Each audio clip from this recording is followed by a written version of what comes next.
I rise today on behalf of our 9/11 first responders and their families, urging all members of Congress to support passage of the Never Forget the Heroes Act, H.R. 7062, which would permanently fund the 9/11 Victims Compensation Fund and extend its authorization to 2090.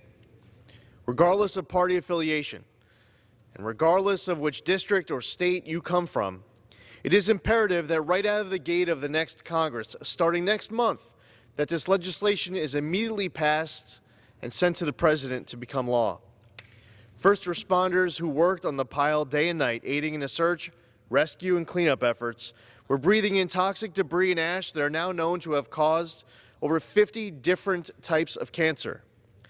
James Zadroga was one of those fearless leaders.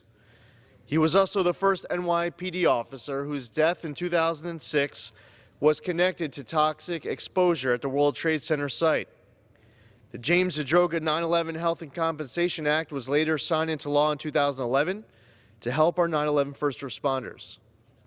5 years later, the Zadroga Act was permanently reauthorized and included $4.6 billion for the 9/11 Victims Compensation Fund over 5 years, which was established to provide compensation for the victims of 9/11 and their families. However, we're hearing from the special master of the fund that this funding, quote, may be insufficient to compensate all claims. Representing a district just over 50 miles from Ground Zero, fighting for the Americans affected on September 11th isn't just my job, it's personal. Whether it's losing a loved one or knowing someone who volunteered on the pile, each and every one of my constituents, including myself, has been affected. Before Congress passed the permanent reauthorization of the Zadroga Act, I vividly recall so many first responders who had fallen ill were forced to come to our nation's capital and beg for the benefits they rightfully earned.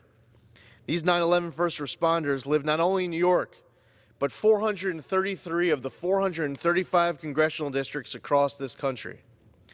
This isn't just a New York issue. This isn't a Democratic or Republican Party platform or political football. This is a responsibility we all shoulder as Americans first and foremost. It's the spirit of our nation, and it is who we are as a people.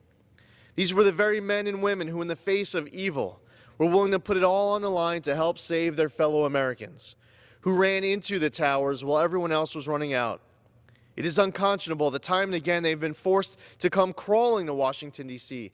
to plead their case as to why they're worthy of our support. It was heartbreaking and sickening, and I hope we have learned our lesson.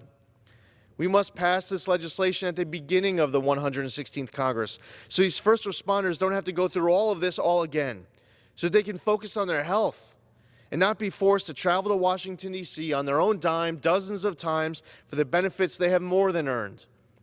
This past September 11th, 17 years since the attacks, we came together as we always do to remember those who were taken from us on that day.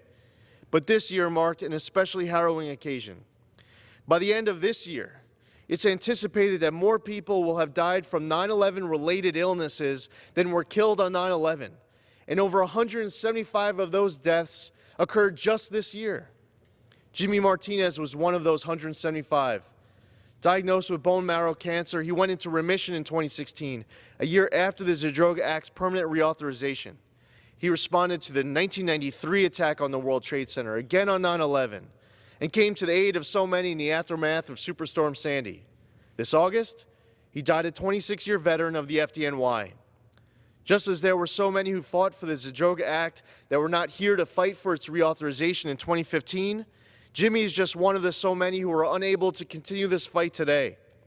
That's why it's up to us to fight for others like Jimmy, for those who risk so much for us, but they need our help.